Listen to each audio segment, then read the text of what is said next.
Sports end of the day మనం ఎందుకు చేస్తామంటే ఫిజికల్ డెవలప్మెంట్ కోసం. పిల్లలకి భయంకరమైన ఎనర్జీ ఉంటుంది, దాన్ని మనం 4 గోడల మధ్య కన్ఫైన్ చేయలేము. So we have to leave it them outside for the physical development. మన లైఫ్ మేట్ అంటే ఇందాక ఎక్స్ట్రా కరిక్యులర్ యాక్టివిటీస్లో there is one subject called CLAP అండి. Creative learning and active play అంటారు. సబ్జెక్ట్ పేరే creative learning and active play.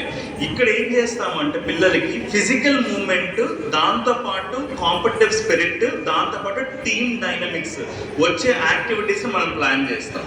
So there are 2 types of play, free play and structured play అంటారు. Free play అంటే ఏంటి, ఇలా గ్రౌండ్లో వదిలేసి ఆడుకోండి అని చెప్పడం, అది కూడా మంచిదే, అది రాంగ్ అని చెప్పను కానీ, బట్ దాంతోపాటు we are also implementing something called structured play. ఒక గేమ్ని మనమే డిజైన్ చేసి అది టీచర్స్ ఆడిపిస్తారు. సో దాని ద్వారా ఫిజికల్ డెవలప్మెంట్తో పాటు బ్రెయిన్ డెవలప్మెంట్, దాంతోపాటు పిల్లలకి ఈ టీమ్ డైనమిక్స్, టీమ్ యాక్టివిటీస్ ఉంటాయి ఇవన్నీ. సో వాటి మీద ఎక్కువ ఫోకస్ చేస్తున్నాం మనం. సో అఫ్ కోర్స్ ఇన్ఫ్రాస్ట్రక్చర్ ఇదంతా పక్కన పెడితే we need an open space for that, we have that space. So we will be focusing main on that clap. We won't add anything. We will be doing. We have one subject.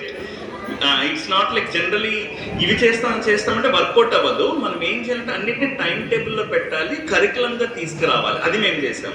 We have brought everything as a curriculum and a timetable.